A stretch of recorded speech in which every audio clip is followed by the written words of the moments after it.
안녕하세요, 여러분. 오늘 제가 들려드릴 이야기는 제 인생에서 가장 끔찍하고도 가장 소중한 깨달음을 준 사건입니다.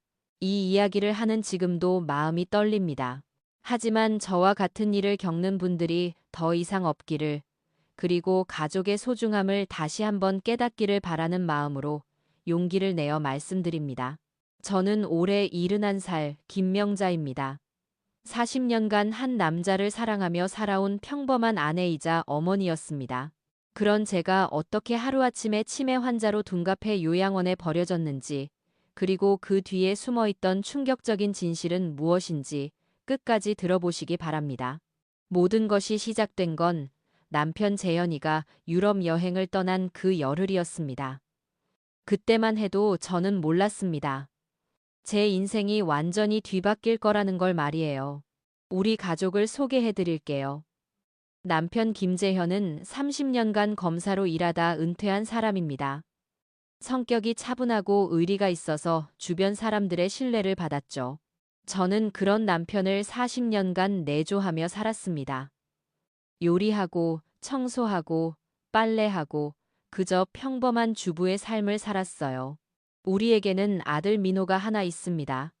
순한 성격이지만 좀 우유부단한 면이 있어요. 어릴 때부터 제 말을 잘 듣는 착한 아이였는데 결혼하고 나서는 아내 소영이 말을 더 많이 듣더라고요. 그 소영이 우리 며느리 말입니다.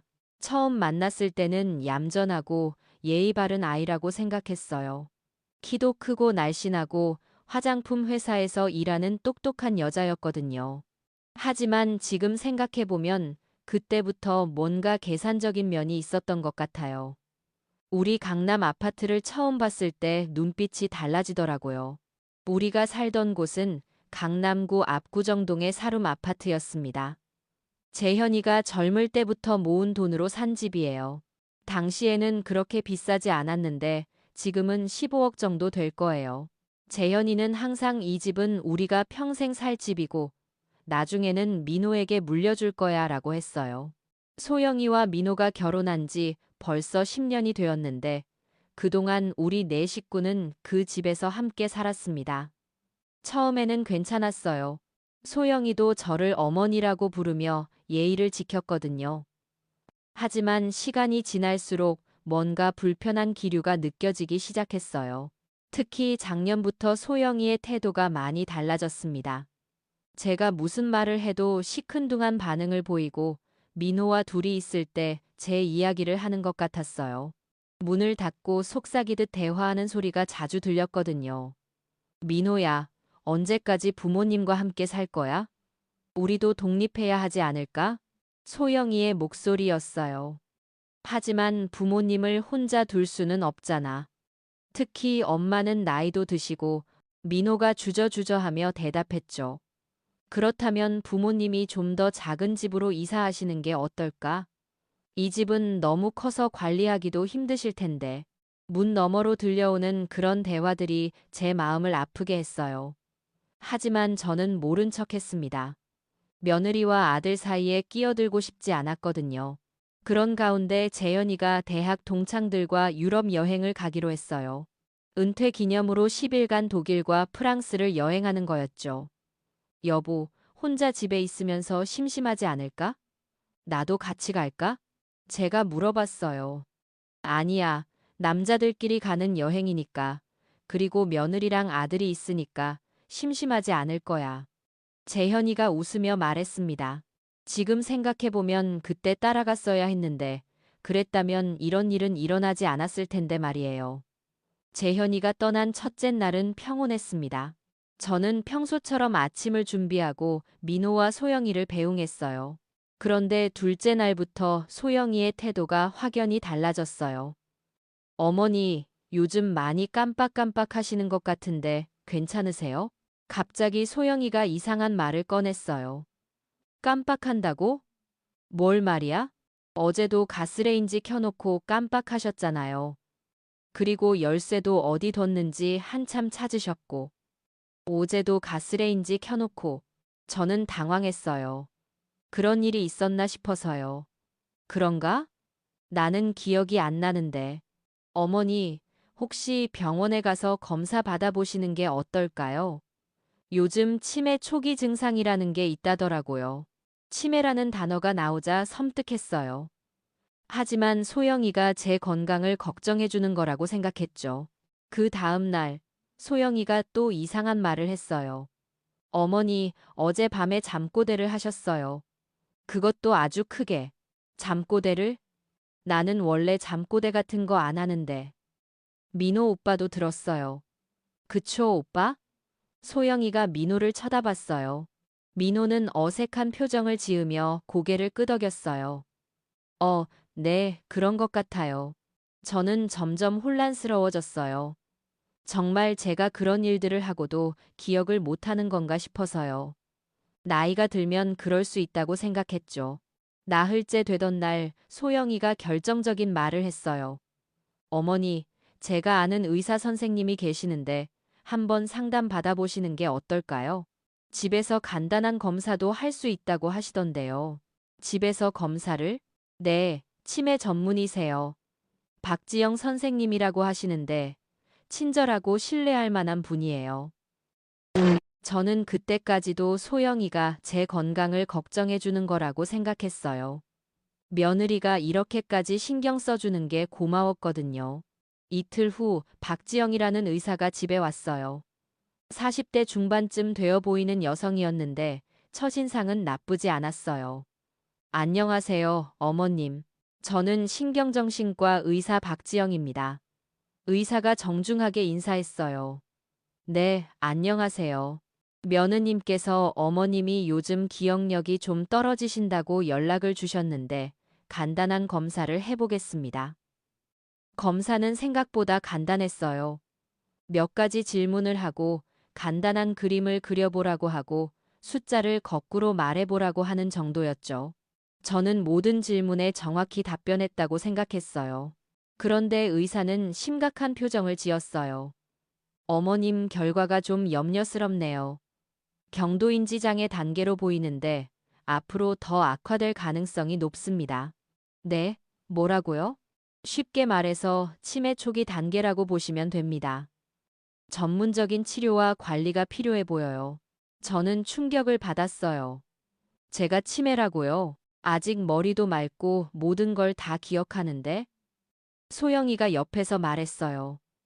선생님, 그럼 어떻게 해야 하나요? 일단은 약물 치료를 시작하고 정기적인 관찰이 필요합니다.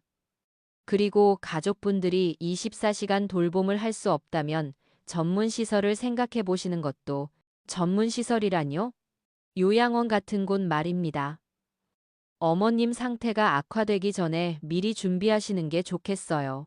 저는 그 말을 듣고 눈앞이 캄캄했어요. 요양원이라니. 저는 아직 건강한데 왜 그런 곳에 가야 한다는 거죠? 의사가 간 후 소영이가 저에게 다가왔어요. 어머니, 너무 걱정하지 마세요. 우리가 잘 돌봐드릴게요. 소영아, 정말 내가 치매인가? 나는 아무렇지도 않은데. 어머니, 치매는 본인이 모르는 경우가 많다고 해요. 그래도 우리가 있으니까 걱정 마세요. 그날 밤 소영이와 민호가 방에서 나누는 대화를 우연히 들었어요. 정말로 이렇게 하는 게 맞나? 민호의 목소리였어요. 달리 방법이 있어? 우리가 언제까지 이렇게 살 거야?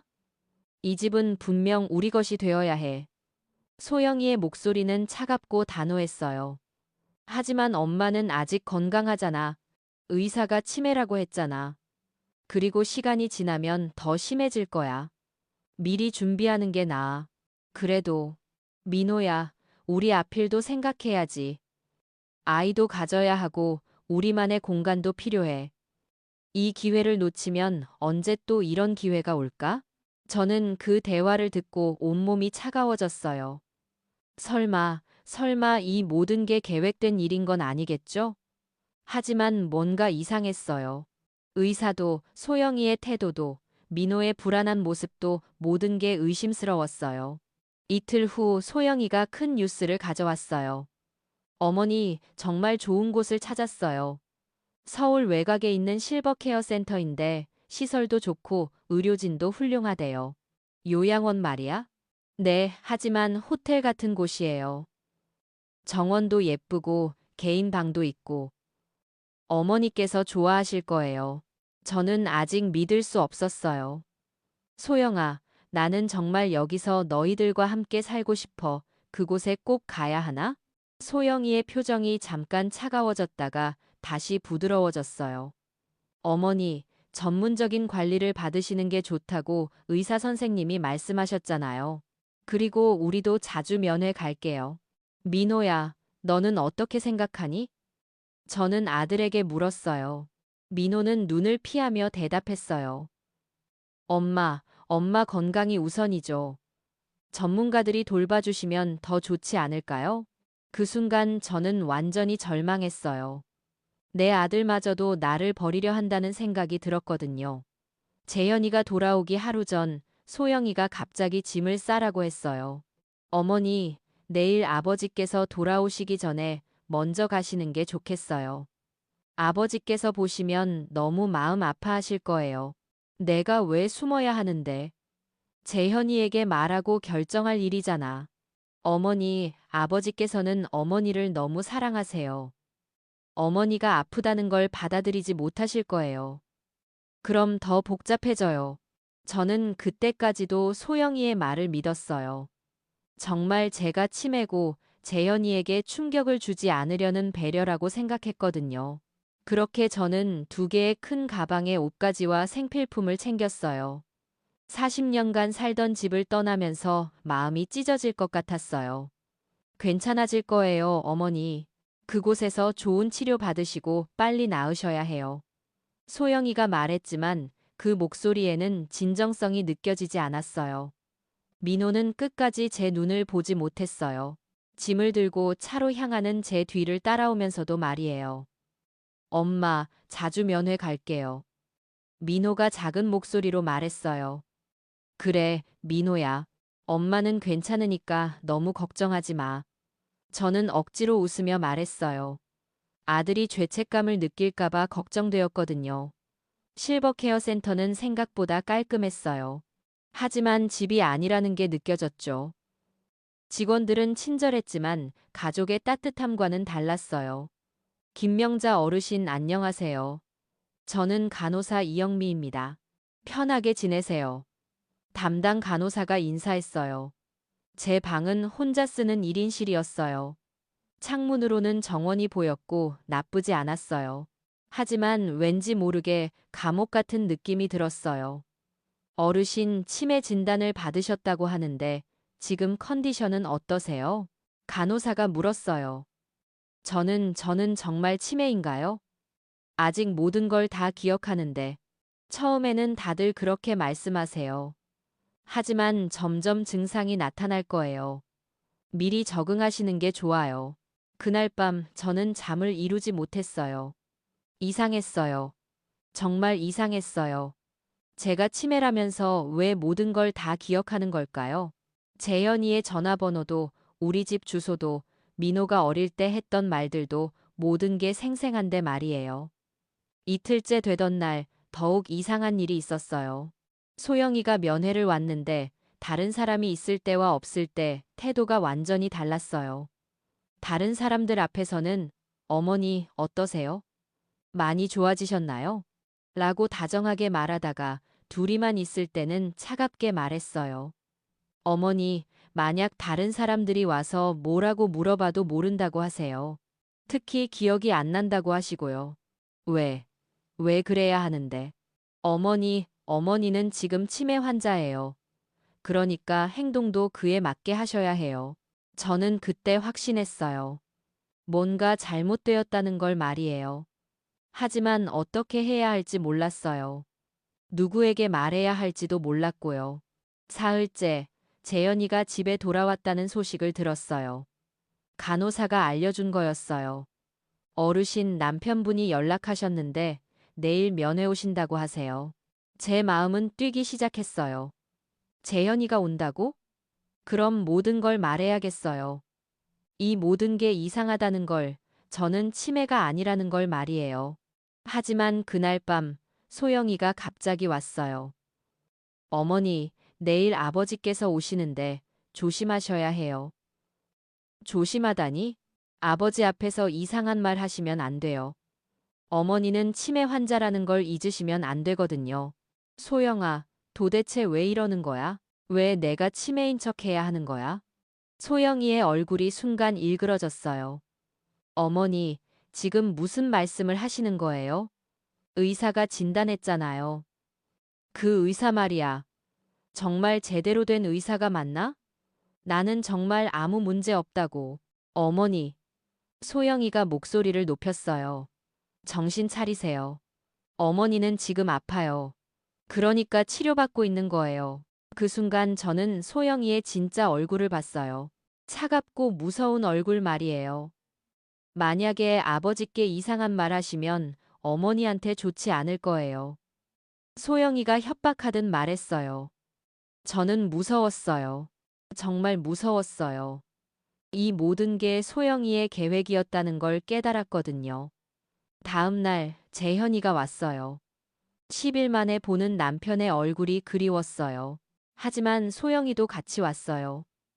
여보, 재현이가 달려와서 제 손을 잡았어요. 어떻게 된 거야? 내가 없는 사이에.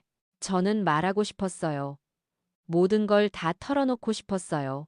하지만 소영이의 날카로운 시선이 느껴졌어요. 재현아, 저는 떨리는 목소리로 말했어요.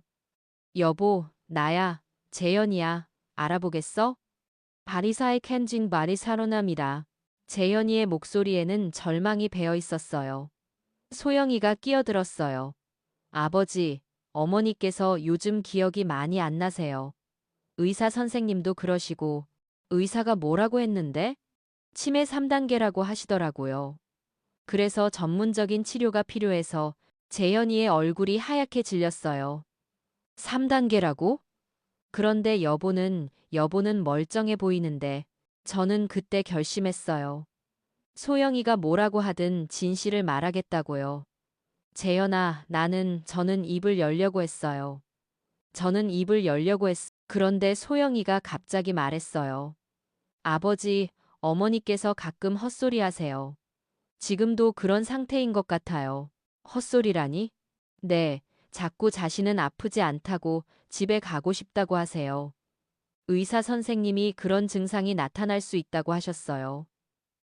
재현이가 저를 보며 말했어요. 여보, 아픈 건 맞지? 치료받으면 나아질 거야. 저는 그 순간 모든 걸 포기했어요. 남편마저 소영이의 말을 믿는다면 제가 아무리 말해도 소용없다는 생각이 들었거든요. 응, 재현아, 미안해. 저는 작은 목소리로 말했어요. 재현이는 제 손을 꽉 잡고 눈물을 흘렸어요. 여보, 빨리 나아야 해. 나 혼자서는 안 돼. 꼭 나아서 집에 와. 그날 재현이가 간 후 저는 하루 종일 울었어요. 제 인생이 이렇게 끝나는 건가 싶었어요. 아무도 제 말을 믿어주지 않고 저는 평생 이곳에서 치매 환자로 살아가야 하는 건가 하고요. 그런데 그날 밤 뭔가 이상한 일이 있었어요. 청소하는 아주머니가 제 방에 왔는데 조심스럽게 말하더라고요. 어르신 혹시 정말 치매 맞으세요? 네. 왜 그런 말씀을? 아니, 어르신이 다른 치매 환자분들과는 너무 다르셔서요. 말씀도 또렷하시고 행동도 정상이시고 그 말을 듣고 희망이 생겼어요. 저만 이상하다고 생각하는 게 아니었구나 싶어서요. 아주머니 사실은 저는 조심스럽게 말했어요. 저는 정말 치매가 아니에요. 뭔가 잘못된 것 같아요. 그러시면 가족분들에게 말씀하셨어요? 해봤는데 안 믿어줘요. 며느리가 이상한 의사를 데려와서 치매라고 진단했거든요.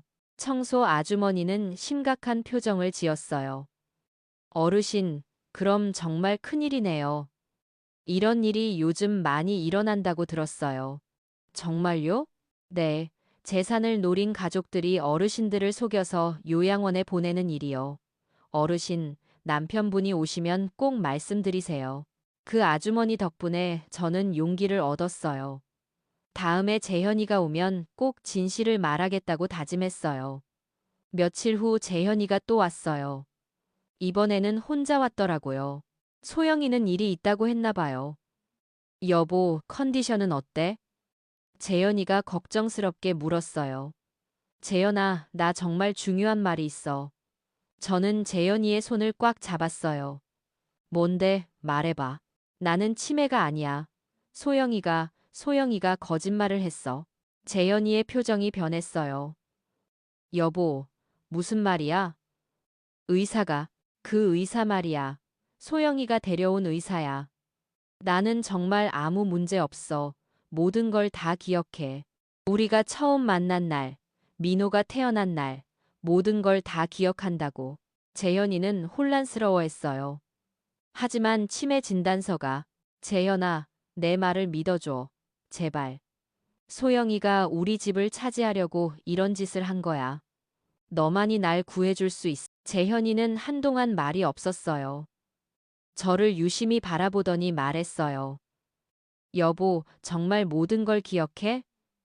그래, 네가 어제 뭘 입고 왔는지도 기억해. 회색 재킷에 남색 넥타이였어. 재현이의 눈이 커졌어요. 여보, 혹시 정말. 재현아, 나를 여기서 데려가줘. 제발. 그날 재현이는 오래 머물렀어요. 저와 많은 이야기를 나눴는데 제가 하는 모든 대답이 정상적이었어요.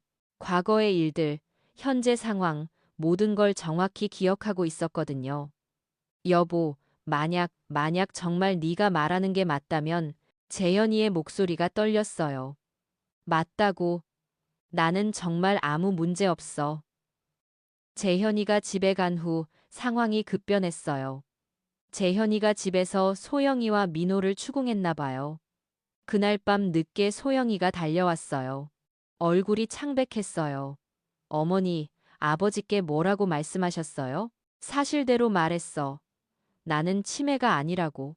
어머니, 소영이가 소리를 질렀어요. 왜 그런 말씀을 하세요? 어머니는 정말 아프다고요. 소영아, 이제 그만해. 더 이상 속일 수 없어.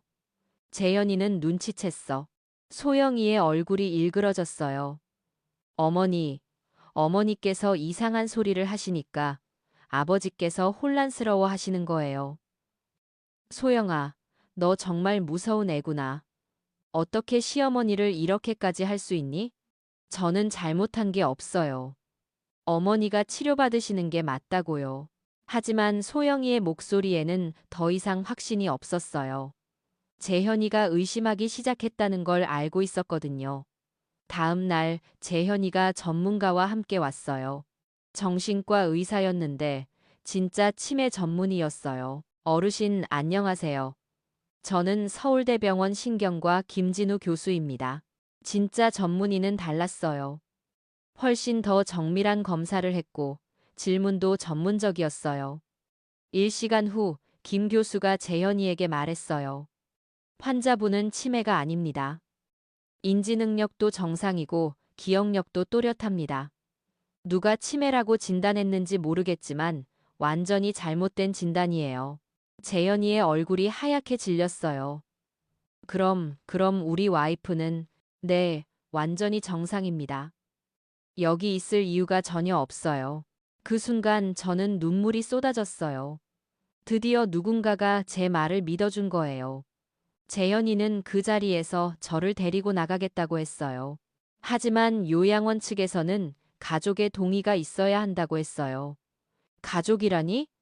내가 남편인데. 죄송하지만 이번 서류에는 아들분과 며느님이 보호자로 되어 있어요. 재현이는 화가 났어요. 내 동의 없이 어떻게 그런 서류를. 그때 저는 깨달았어요. 제 서명이 위조되었다는 걸 말이에요. 재현아, 내 서명 확인해봐. 분명 위조했을 거야.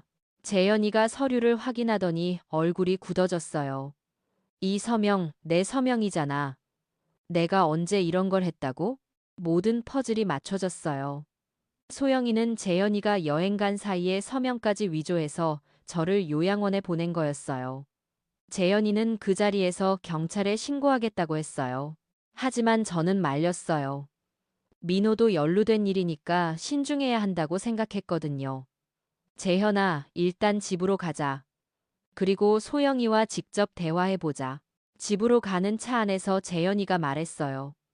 여보, 미안해. 내가 너를 믿지 못해서. 괜찮아. 나도 처음에는 정말 치매인가 싶었어. 하지만 소영이가 어떻게 이런 일을 10년간 우리 가족이었는데. 사람 마음은 모르는 거야. 하지만 이제 모든 게 밝혀졌으니까 괜찮아. 집에 도착했을 때 소영이와 민호는 없었어요. 하지만 집 안 상황을 보고 충격을 받았어요. 소영이와 민호가 저희 방으로 이사한 거예요. 제 옷들은 모두 창고에 박혀 있고 제 화장대도 치워져 있었어요. 이게 뭐야? 재현이가 분노에 떨었어요. 그때 민호가 들어왔어요. 우리를 보고 깜짝 놀라더라고요. 아버지, 어머니? 어떻게? 민호야, 네가 설명해야 할 일이 많구나. 재현이의 목소리는 차가웠어요. 민호는 고개를 숙이고 말했어요. 아버지, 내 어머니는 치매가 아니야.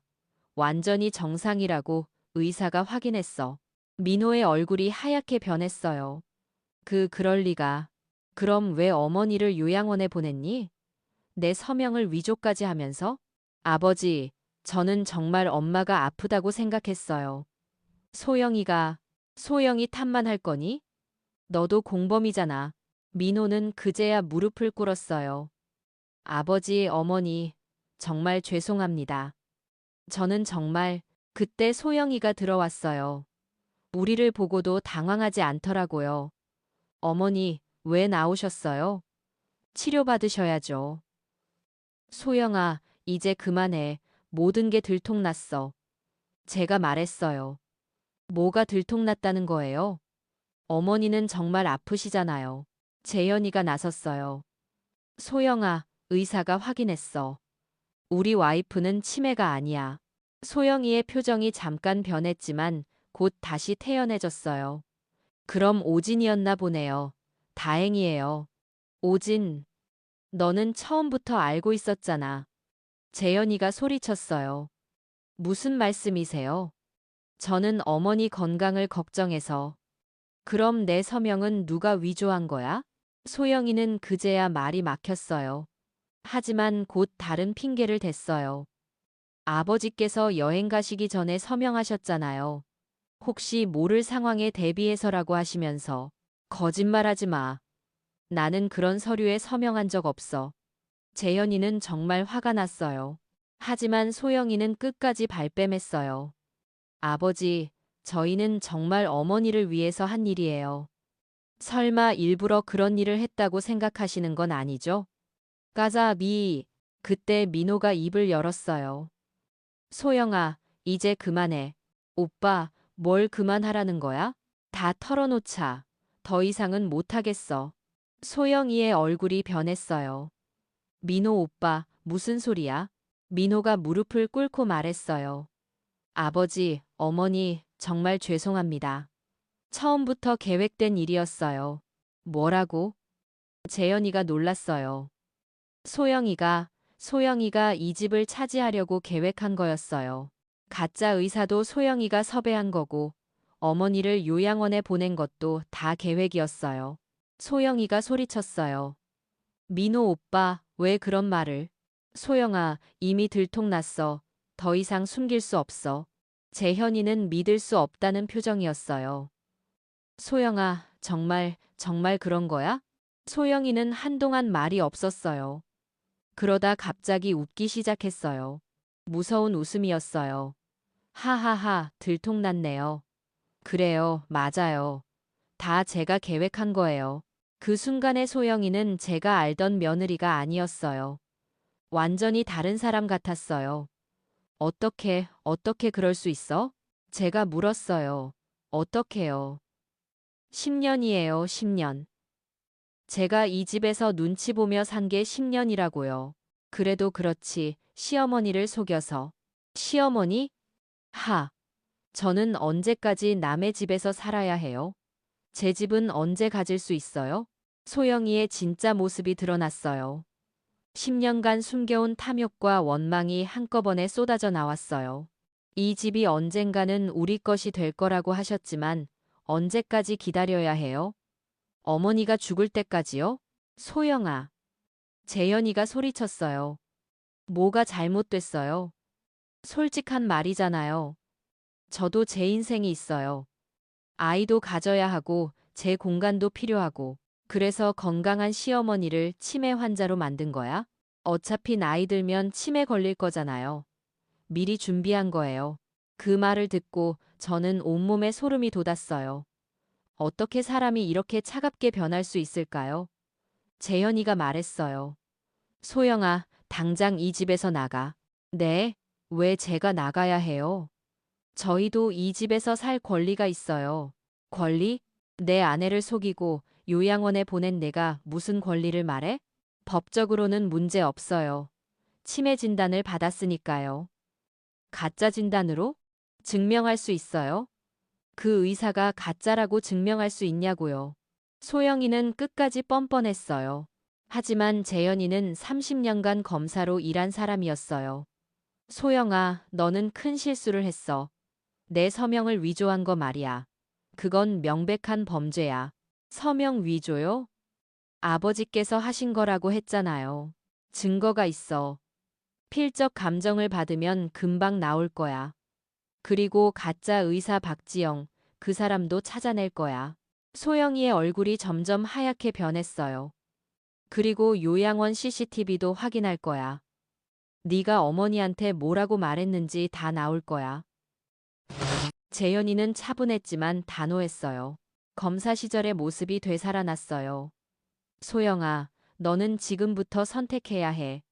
순순히 인정하고 사과할 건지, 아니면 법정에서 만날 건지. 소영이는 그제야 무서워하기 시작했어요. 하지만 여전히 항변했어요. 저는 그냥 제 집이 갖고 싶었을 뿐이에요. 잘못된 건 알지만, 내 집? 이건 내가 평생 모아서 산 집이야. 내 집이 아니야. 그린 내가 토리분이다. 그린 내가 평생 모아서 산 집이야. 하지만 민호 오빠 집이잖아요. 그럼 제 집이기도 하고요. 민호도 당장 나가야 해. 어머니를 배신한 아들과는 같이 살 수 없어. 민호가 울먹였어요. 아버지, 정말 죄송해요. 저는 정말. 민호야, 너도 공범이야. 엄마를 요양원에 보낼 때 어떤 기분이었니? 저는 정말 엄마가 치매인 줄 알았어요. 거짓말하지 마. 너도 알고 있었잖아. 민호는 더 이상 변명하지 못했어요. 결국 모든 걸 인정했거든요. 그날 밤 소영이와 민호는 짐을 싸서 나갔어요. 가면서 소영이가 마지막으로 말했어요. 어머니 후회하실 거예요. 이렇게 하시면 민호 오빠와도 영영 못 보실 거라고요. 그건 민호가 결정할 일이야. 제가 차분하게 답했어요. 아직 늦지 않았어요. 다시 생각해 보세요. 소영아, 이제 정말 끝이야. 다시는 우리 앞에 나타나지 마. 소영이는 마지막까지 뻔뻔한 모습을 보였어요. 하지만 민호는 달랐어요. 나가면서 저에게 말했어요. 엄마, 정말 죄송해요. 제가 정말 바보였어요. 민호야, 엄마를 그런 곳에 보낸 것 평생 후회할 거예요. 정말 죄송해요. 그 말을 듣고 마음이 아팠어요. 아들도 피해자라는 생각이 들었거든요. 소영이와 민호가 나간 후 집은 조용해졌어요. 하지만 마음은 편하지 않았어요. 아들과 이렇게 헤어지게 될 줄은 몰랐거든요. 재현이가 제 손을 잡으며 말했어요. 여보, 힘들지? 응. 민호 생각하니까 마음이 아파. 하지만 어쩔 수 없어. 민호도 잘못한 게 있으니까. 그래도 내 아들인데. 시간이 해결해 줄 거야. 민호도 깨닫게 될 거야. 며칠 후, 재현이는 정말로 소영이를 고발했어요. 서명 위조, 문서 위조, 노인 학대 등의 혐의로요. 여보, 꼭 그렇게까지 해야 할까? 제가 말렸지만요. 여보, 이런 일이 다시 일어나면 안 돼. 다른 노인분들에게도 말이야. 재현이는 옳았어요. 이런 일은 처벌받아야 했거든요. 수사 과정에서 더 충격적인 사실이 밝혀졌어요. 소영이가 섭외한 박지영이라는 의사는 정말로 가짜였어요.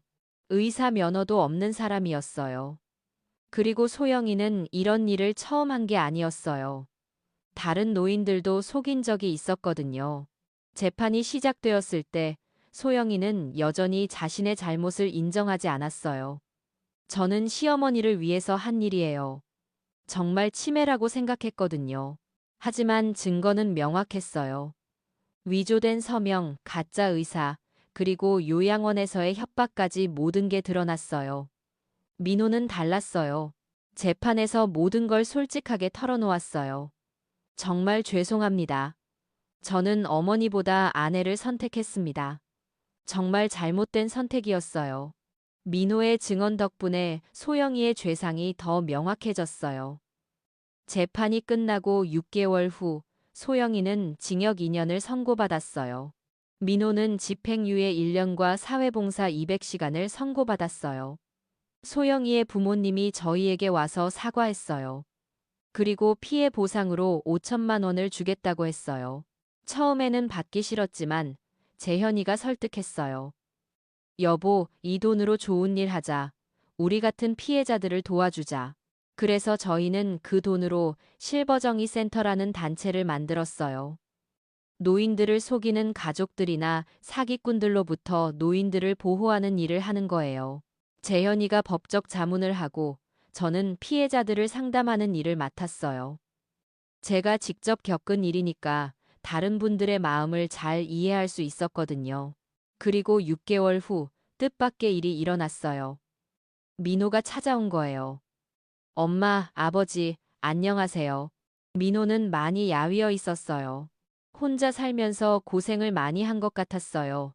민호야, 저는 아들을 보자 눈물이 났어요. 엄마, 정말 죄송해요. 제가 정말 바보였어요. 민호야, 괜찮아. 엄마는 괜찮아. 아니에요. 저는 엄마보다 소영이를 선택했어요. 엄마를 배신했어요. 재현이도 아들을 보며 복잡한 표정을 지었어요. 민호야, 너 많이 힘들었지? 네, 아버지. 정말 힘들었어요. 매일 후회했어요. 소영이는? 이혼했어요. 감옥에 있을 때 이혼 서류를 보냈어요. 저는 그 말을 듣고 마음이 아팠어요. 아들이 혼자가 되었다는 생각에 말이에요. 민호야, 집에 들어와서 살자. 엄마. 하지만 조건이 있어. 재현이가 말했어요. 다시는 엄마를 배신하면 안 된다는 거야. 네, 아버지. 다시는 그런 일 없을 거예요. 민호는 그날부터 다시 집에서 살기 시작했어요. 하지만 예전과는 달랐어요. 훨씬 더 성숙해졌고 저를 정말 잘 챙겨줬어요. 엄마, 제가 평생 죄책감을 안고 살아야 해요. 그래야 제가 한 일을 잊지 않을 것 같아요. 민호야, 그러지 마. 엄마는 다 용서했어. 아니에요. 저는 용서받을 자격이 없어요. 하지만 앞으로는 정말 잘할게요. 민호는 새로운 직장을 구해서 열심히 일했어요. 그리고 실버정의 센터 일도 도와주었어요. 1년이 지난 지금 우리 가족은 다시 평화로워졌어요. 하지만 예전과는 다른 평화예요. 더 소중하고 깊은 평화랄까요? 저는 이 일을 겪으면서 많은 걸 깨달았어요. 가족의 소중함, 믿음의 중요성, 그리고 정의의 가치를 말이에요. 무엇보다 재현이의 사랑을 다시 한번 확인했어요. 모든 사람이 저를 의심할 때도 재현이만은 제 편이 되어줬거든요. 그리고 민호에게서는 진정한 회개가 무엇인지 배웠어요. 잘못을 인정하고 바꾸려고 노력하는 게 얼마나 어려운 일인지 알았어요. 소영이를 미워하지는 않아요. 불쌍하다는 생각이 들어요. 탐욕 때문에 자신의 인생을 망쳤으니까요. 지금 실버정의 센터에는 매달 수십 명의 노인분들이 상담을 받으러 오세요. 저와 비슷한 일을 겪으신 분들이에요. 어르신 혼자가 아니에요. 우리가 도와드릴게요. 제가 그분들에게 하는 말이에요. 제가 겪은 고통이 다른 분들에게는 희망이 되고 있어요. 그래서 이 모든 일이 의미가 있었다고 생각해요. 재현이는 요즘 여보가 더 강해졌네 라고 말해요. 맞아요. 저는 이 일을 겪으면서 정말 강해졌어요. 더 이상 누구의 눈치도 보지 않고 제 생각을 당당하게 말할 수 있게 되었어요. 어제는 새로운 상담자가 왔어요. 60대 할머니인데 아들 내외가 자신을 치매라고 속여서 요양원에 보내려 한다는 거예요. 어르신, 정확히 어떤 일이 있었나요? 며느리가 자꾸 제가 깜빡한다고 이상하다고 그래요. 그런데 저는 멀쩡한데 말이에요. 그 순간 제 과거가 떠올랐어요. 똑같은 상황이었거든요. 어르신, 혹시 의사를 만나셨나요? 네, 며느리가 데려온 의사가 와서 치매라고 했어요. 그런데 뭔가 이상해요. 어떤 점이 이상하셨나요? 검사도 제대로 안 하고 금방 치매라고 결론을 내더라고요. 그리고 그 의사, 며느리랑 아는 사이 같았어요. 저는 그 할머니의 손을 꼭 잡았어요. 어르신, 걱정하지 마세요. 저희가 도와드릴게요.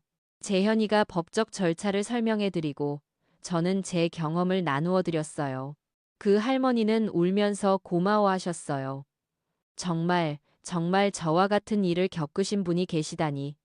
제가 혼자가 아니구나. 네, 어르신, 혼자가 아니세요. 이런 일을 할 때마다 보람을 느껴요. 제 고통이 다른 분들의 희망이 되고 있거든요. 민호도 요즘은 적극적으로 센터 일을 도와줘요. 특히 가해자 가족들을 상담할 때 제 역할을 해줘요. 저는 실제로 어머니를 배신했던 사람입니다. 여러분이 지금 하고 있는 일이 얼마나 잘못된 건지 제가 더 잘 압니다. 민호의 증언은 다른 가족들에게 큰 충격을 줘요. 실제 경험자의 말이니까 더 와닿는 것 같아요. 지난주에는 한 40대 남성이 상담을 받으러 왔어요. 아내가 시어머니를 요양원에 보내자고 한다는 거였어요. 제 아내가 어머니를 치매라고 하는데 저는 그렇게 생각하지 않아요. 어떤 근거로 치매라고 하나요? 의사를 데려와서 진단했다고 하는데 그 의사가 좀 이상해요. 제대로 된 병원도 아니고. 민호가 나섰어요. 형님, 저와 똑같은 상황이네요. 저도 아내 말만 믿고 어머니를 요양원에 보냈다가 큰일 날 뻔했어요. 가구로 정말요? 어떻게 되었나요? 민호가 자신의 경험을 솔직하게 말해줬어요. 그 남성은 충격을 받은 듯 보였어요. 그럼 제 아내도 그런 생각일까요? 확인해 보세요. 정말 치매인지 다른 병원에서 검사 받아보시고요. 그 남성은 고마워하며 돌아갔어요. 며칠 후 연락이 왔는데 다른 병원에서 검사한 결과 어머니는 정상이었다고 하더라고요. 이런 일들을 겪으면서 저는 제 인생의 새로운 의미를 찾았어요. 단순히 남편을 내조하고 아들을 키우는 것만이 제 역할이 아니었어요. 더 큰 일을 할 수 있다는 걸 깨달았거든요. 재현이도 제 변화를 기뻐해요. 여보, 이제야 진짜 내 모습을 찾은 것 같아 라고 말해요. 센터를 시작한 지 1년, 우리는 200여 명의 노인분들을 도왔어요. 그 중에 50여 분이 저와 비슷한 사기를 당할 뻔한 분들이었어요. 어떤 분은 딸이 자신의 재산을 노리고 치매 환자로 만들려 했고, 어떤 분은 사위가 집을 팔기 위해 거짓 진단을 받게 했어요. 요즘 이런 일이 너무 많아져. 재현이가 걱정스럽게 말해요. 그래서 우리가 더 열심히 해야지. 여보, 너무 무리하지는 마. 건강이 우선이야. 괜찮아. 이 일이 내 생의 의미인 것 같아. 정말 그래요. 이 일을 하면서 제가 살아있다는 걸 느껴요. 누군가에게 도움이 되고 있다는 게 이렇게 보람 있는 일인 줄 몰랐어요. 지난달에는 정부에서 연락이 왔어요. 노인 보호법을 개정하는데 저희의 의견을 듣고 싶다는 거였어요. 김명자 씨, 실제 피해자로서 어떤 점이 보완되어야 한다고 생각하세요? 일단 치매 진단에 대한 규제가 필요해요. 아무나 치매 진단을 할 수 있으면 안 되거든요. 그리고 요양원 입원 절차도 까다롭게 해야 해요. 본인 동의 없이는 절대 안 되고 가족이 대신하더라도 여러 단계의 검증이 필요해요. 제 제안이 받아들여져서 법안에 반영되었어요. 제가 겪은 고통이 헛되지 않았다는 생각이 들었어요. 소영이는 감옥에서 나온 후 연락이 없어요. 반영되르보 손나를 헌도르게 선 남아는 반영되었어요. 어디서 뭘 하고 있는지 모르겠어요.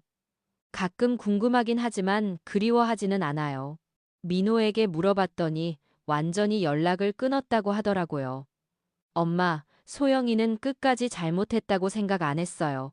자기가 피해자라고 하더라고요. 그런 사람이구나. 불쌍해. 엄마는 정말 대단하세요. 저였으면 평생 원망했을 텐데. 원망해봐야 뭐해. 내 마음만 힘들어지는데. 정말 그래요. 원망하고 미워하는 건 제게 도움이 안 돼요. 그 시간에 다른 분들을 도와주는 게 낫거든요. 요즘 민호는 새로운 사람을 만나고 있어요. 센터에서 자원봉사하는 간호사인데 착하고 따뜻한 사람이에요. 엄마, 소개해드릴까요? 그래. 언제 한번 집에 데려와. 하지만 결혼은 당분간 생각 없어요. 아직 엄마께 죄를 다 갚지 못했어요. 민호야, 그러지 마. 내 인생도 중요해. 아니에요. 저는 평생 엄마를 지켜드릴 거예요. 민호의 마음은 고맙지만 아들도 자신의 행복을 찾았으면 좋겠어요. 오늘 아침 재현이가 말했어요. 여보, 우리 이제 진짜 행복하지? 응, 정말 행복해. 힘든 일을 겪었지만 결과적으로는 더 소중한 걸 얻은 것 같아. 정말 그래요. 저희는 이전보다 더 깊은 사랑을 하게 되었어요. 서로를 더 신뢰하고 더 아껴주게 되었어요. 그리고 민호와의 관계도 이전보다 훨씬 좋아졌어요. 예전에는 그냥 어머니와 아들 관계였다면 지금은 진정한 친구 같은 관계예요. 엄마, 제가 엄마를 잃을 뻔했을 때 얼마나 무서웠는지 몰라요. 민호야, 엄마는 어디 안 가? 항상 여기 있어. 네, 엄마. 저도 항상 엄마 곁에 있을게요. 이런 대화를 나눌 때마다 이 모든 시련이 의미가 있었다고 생각해요. 한 가지 아쉬운 건 소영이에요. 정말 마음을 바꿔서 다시 시작할 수 있을 텐데 왜 끝까지 고집을 부렸을까요? 민호가 말했어요. 엄마, 소영이는 진짜 사과를 한 번도 안 했어요. 끝까지 자기 잘못이 아니라고 했어요. 그래도 10년간 가족이었는데. 엄마, 가족이라는 건 마음으로 하는 거예요. 소영이는 처음부터 우리를 가족이라고 생각 안 했던 것 같아요. 민호 말이 맞는 것 같아요. 진짜 가족이라면 그런 짓을 할 수 없거든요. 지금 저희 센터에는 전국에서 상담 요청이 들어와요. 부산에서도 오고 대구에서도 와요. 이런 일이 전국적으로 일어나고 있다는 뜻이에요. 여보, 지점을 늘려야겠어. 재현이가 말해요. 그래야겠어. 혼자서는 한계가 있어. 저희는 내년에 부산과 대구의 지점을 열 계획이에요. 더 많은 분들을 도와드리기 위해서요. 가끔 TV나 신문에서도 연락이 와요. 인터뷰 요청이 들어오거든요. 김명자 씨의 이야기를 더 많은 사람들이 알았으면 좋겠어요. 예방 효과도 있을 거고요. 처음에는 부끄러워서 거절했는데 재현이가 설득했어요. 여보, 내 이야기가 다른 분들에게 도움이 될 거야. 그래서 몇 번 인터뷰를 했는데 반응이 좋더라고요. 많은 분들이 용기를 얻었다. 우리도 조심해야겠다는 반응을 보여주셨어요. 어제 한 시청자분이 편지를 보내주셨어요. 명자 할머니 이야기를 듣고 우리 어머니를 더 잘해드려야겠다고 생각했어요. 혹시 우리 어머니도 외로우시진 않을까, 서운하시진 않을까 걱정되었어요. 할머니 덕분에 가족의 소중함을 깨달았습니다. 이런 편지를 받을 때마다 보람을 느껴요. 제 고통이 다른 가정에는 축복이 되고 있다는 생각이 들거든요. 올해로 72살이 되었지만 저는 아직도 할 일이 많다고 생각해요. 더 많은 분들을 도와야 하고 더 많은 사람들에게 경각심을 심어줘야 해요. 재현이도 73이지만 여전히 정정해요. 여보가 있어서 젊어지는 것 같아 라고 말해요. 당신도 마찬가지야. 나를 구해준 영웅이잖아. 영웅이라니 당연한 일을 했을 뿐이야. 하지만 재현이는 정말 제 영웅이에요. 모든 사람이 저를 의심할 때도 끝까지 제 편이 되어줬거든요. 민호도 이제 완전히 달라졌어요.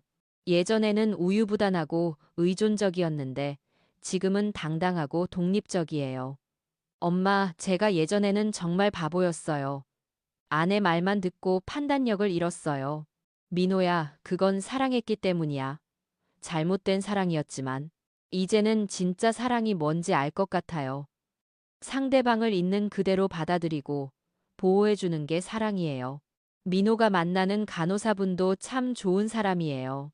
이름은 수진이라고 하는데 차분하고 따뜻해요.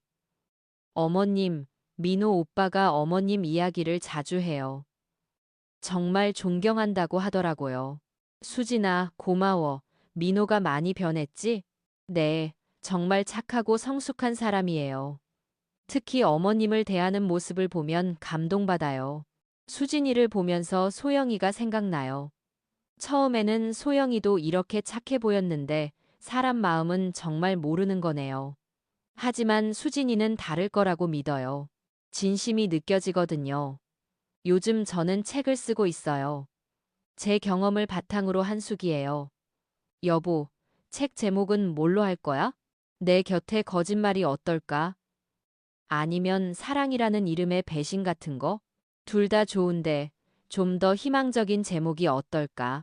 그럼 다시 찾은 가족 같은 건 어떨까? 좋네. 결국 우리가 진짜 가족을 찾았으니까. 책을 쓰는 건 쉽지 않아요. 그때의 아픔을 다시 되새겨야 하거든요. 하지만 많은 분들에게 도움이 될 거라는 생각으로 열심히 쓰고 있어요. 출판사에서도 관심을 보이고 있어요. 요즘 이런 사건이 많아서 사회적으로 의미가 있을 것 같다고 하더라고요. 책이 나오면 강연도 다니려고 해요. 전국 각지의 노인회관이나 복지관에서 제 경험을 나누고 싶거든요. 여보, 너무 무리하지는 마. 나이도 있고, 괜찮아. 이게 내 사명인 것 같아. 정말 그래요. 이 일을 하는 게 제 인생의 마지막 사명인 것 같아요. 지난주에는 대학교에서 강연 요청이 들어왔어요. 사회복지학과 학생들에게 노인 문제에 대해 말해달라는 거였어요. 학생 여러분, 노인이 되면 누구나 약해집니다. 그때 가족이 든든한 울타리가 되어줘야 해요. 그렇음이 도인대의 학생 여러분 미가스러는 하지만 때로는 그 가족이 가장 큰 적이 되기도 해요. 학생들이 진지하게 들었어요. 특히 제 경험담을 할 때는 모두 숨죽이고 들었어요. 할머니, 그런 일을 겪고도 어떻게 이렇게 밝게 지내실 수 있어요? 한 학생이 질문했어요. 원망하고 미워해봐야 내 마음만 아파요. 그 시간에 차라리 다른 분들을 도와주는 게 나아요. 정말 존경스러워요. 그런 말을 들을 때마다 뿌듯해요. 젊은 세대들이 노인 문제에 관심을 갖게 되었다는 게 말이에요. 오늘은 새로운 소식이 있어요. 정부에서 노인보호법 개정안이 통과되었다고 연락이 왔어요. 제가 제안한 내용들이 많이 반영되었다고 하더라고요. 여보, 우리가 한 일이 법까지 바꾼 거야. 재현이가 기뻐했어요. 그래, 이제 다른 분들은 우리 같은 일을 안 당하겠어. 정말 뿌듯해요. 제 고통이 사회를 조금이나마 바꾼 거니까요. 법 개정으로 이제 치매 진단은 반드시 전문의가 해야 하고 요양원 입원도 본인 동의 없이는 불가능해졌어요. 그리고 가족이 대신하더라도 법원의 승인을 받아야 해요. 이제 소영이 같은 사람들은 이런 짓 못할 거야. 민호가 말했어요. 그래야지. 더 이상 피해자가 나오면 안 돼. 벌써 석 달째 새로운 피해 사례가 들어오지 않고 있어요. 법이 바뀌고 언론에서도 많이 다뤄지다 보니 예방 효과가 있는 것 같아요. 하지만 아직도 할 일이 많아요. 이미 피해를 당한 분들을 도와야 하거든요. 어제도 80세 할아버지가 상담을 받으러 오셨어요.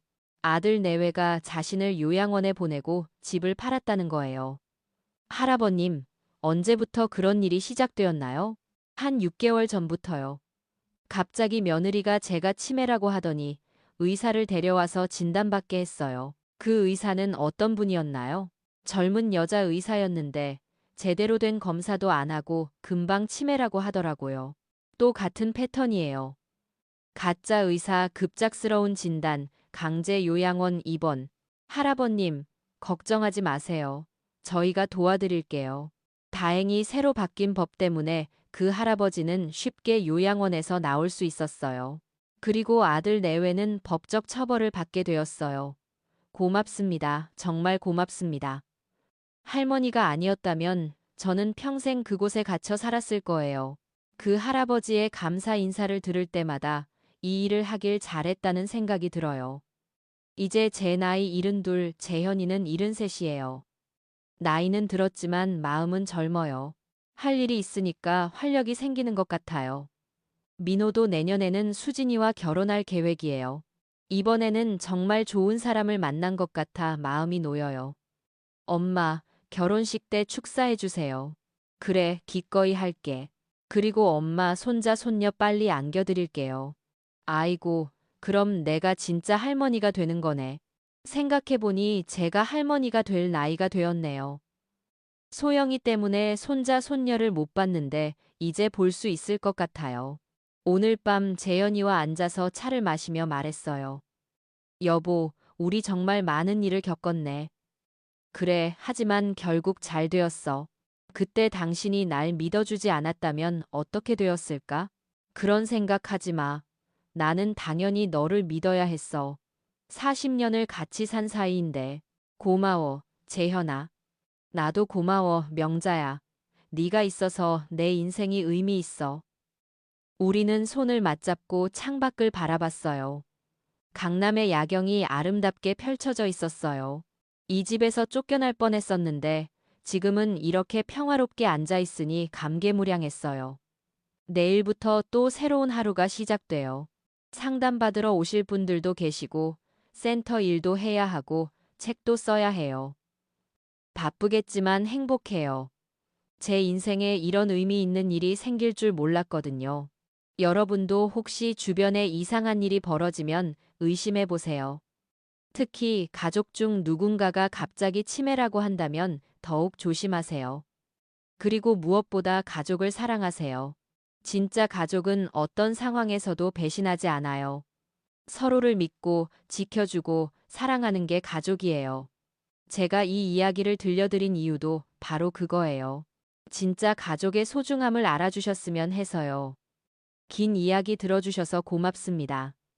여러분 모두 가족과 함께 행복하시기 바랍니다.